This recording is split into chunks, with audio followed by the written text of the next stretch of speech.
It's live right now. We are live. Hi everyone. Welcome to ThNOT. If you are new, because we're doing a very exciting talk tonight. My name is Cartell, and all of us are on the national tour of Les Miserables.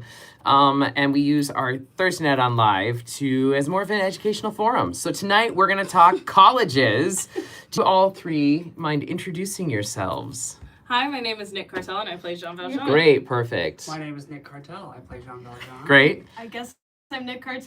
I also play Jean Valjean. Okay, so now we have... Hi, my name is Dortch, and live from Philadelphia, it's Saturday night on tour. Early. I play Fontaine. I'm Ben Cherington. I'm one of the swings. I'm Mika Martin, and I'm also a swing. And these three lovely people went to college. Went to college. And so we are actually, I get a lot of questions on Instagram and in different, at stage doors and on Facebook and all sorts of things, asking about college and about, here we go, we'll get that out of there. There we go. What the experience is like. What should I audition for? How do I pick a good college? And so I figured, why not talk to folks that have recently done it within the last few years, because I have not done it in a few decades. Let's talk about it, y'all. I know, right? Wow. First off, where did you all go to school?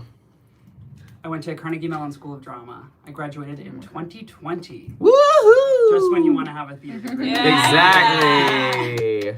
Mika and I both went to the University of Michigan. I didn't graduate. I went to Les Mis University. You went to Les Mis University. And I graduated in 2022. There we go.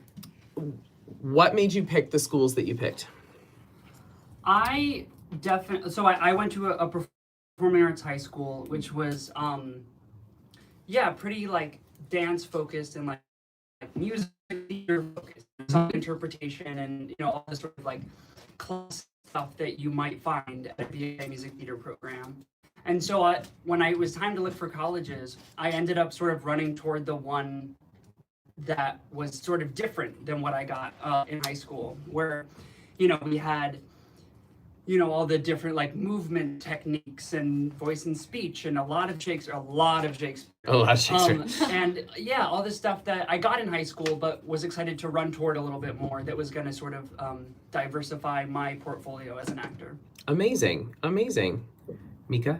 I grew up in Singapore, and so I was not the most educated on what the American scene was for all of that for musical theater. So I just kind of Googled what the top musical theater schools in the US I love were. that. And therefore I only got into one school, which was Michigan, and so I went there because that was my one option. And That's it worked great. out really great, but that's truthfully what happened for Got me. it. For me, you're gonna ask me as I look like this. Yes, I am. I just decided to kind of do the same thing and research what were the top universities to go to. I really didn't start musical theater until my sophomore year of high school, so I was kind of really unfamiliar with the fact that you could do this professionally. And I wasn't actually going to audition for Michigan because I didn't think I would get in. But then I was like, the worst thing you can do is say no, so I narrowed my schools down to, I think, 12 different schools. And I think I ended up choosing Michigan because I visited and it was the one that I felt was the most like me in a way. The people there, were the most like me, and I love the campus. Ann Arbor is such a great city, and I thought it was a great curriculum, and I enjoyed what they had to offer. So what was all of your different audition processes like for school?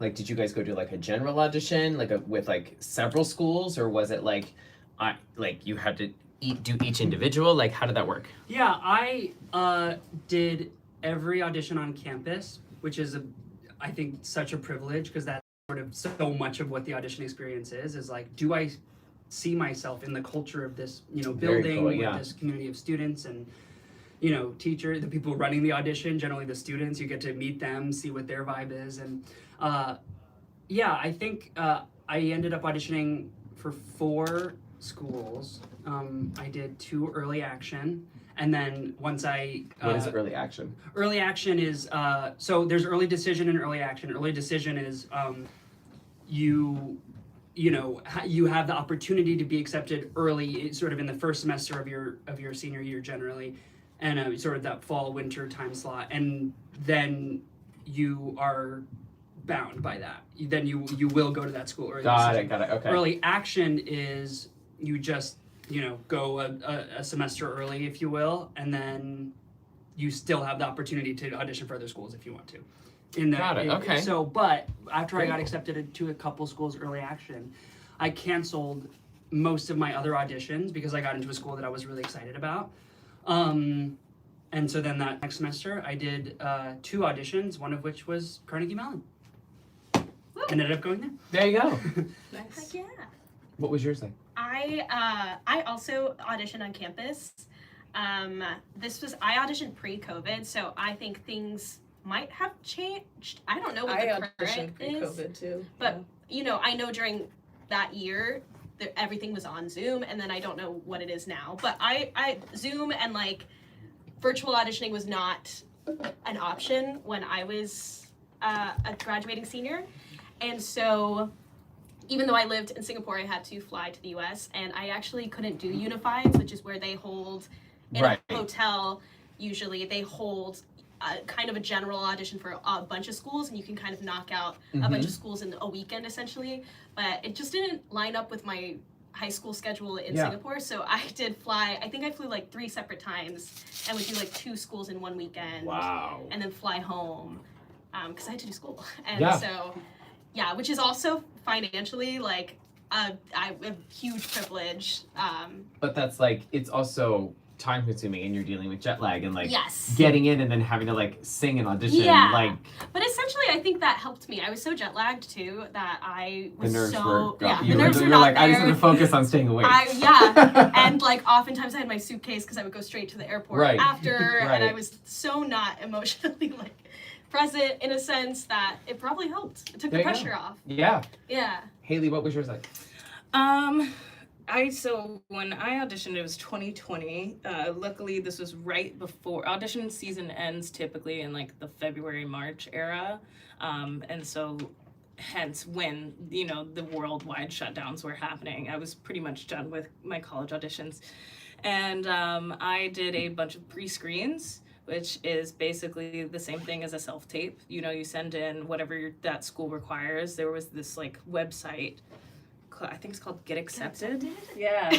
That you like send a bunch of pre-screens on and whatever like essays you have to send and your grades and blah blah blah.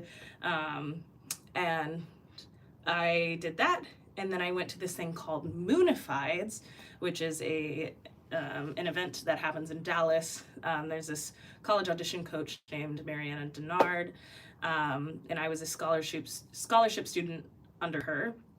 And so there's this massive event with a bunch of different colleges that is another version of a pre-screen that happens in person. And then I got callbacks from there to a bunch of schools. And then I decided to go to Unifieds in Chicago. There's like multiple different Unifieds locations. I think it's Chicago and New York and LA, question mark? Probably. Somewhere on the West Coast. yeah. Sounds about right. So I went in Chicago and did a couple of different schools there. And the only places I think I went in person were places close by, like the Texas schools, the Oklahoma schools. And then I visited the schools that I got into to see how I liked them. I think my choices that I narrowed down to were like Carnegie, except I didn't get in, I got waitlisted, Penn State and UMich, and I ended up choosing UMich. There you go. What was your audition song? Like, did you have to sing? What did you have to do for your auditions? How could you expose us like I know, but like these are things because questions that I get is like how do we pick a good audition song? What is a good audition song to sing? What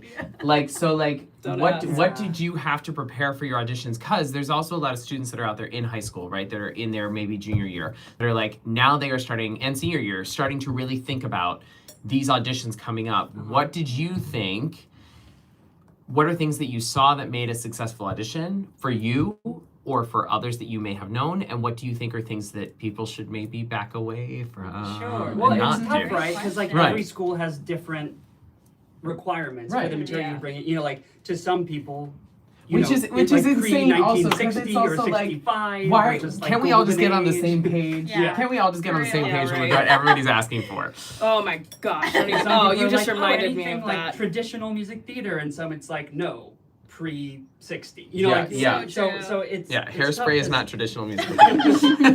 everyone has different Yeah. requirements. But, Exactly.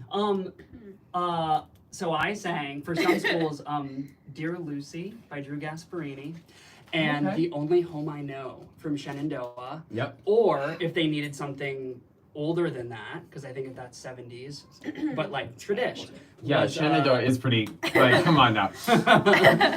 Yes. was Lonely House from Street Scene. But I And mean, did if you I have to have could go, monologues and everything else too? yeah, I had a monologue from Julius Caesar and from Lungs by Duncan Macmillan, and I had a book of other songs, which I didn't really. All I Need Is the Girl, so I did that.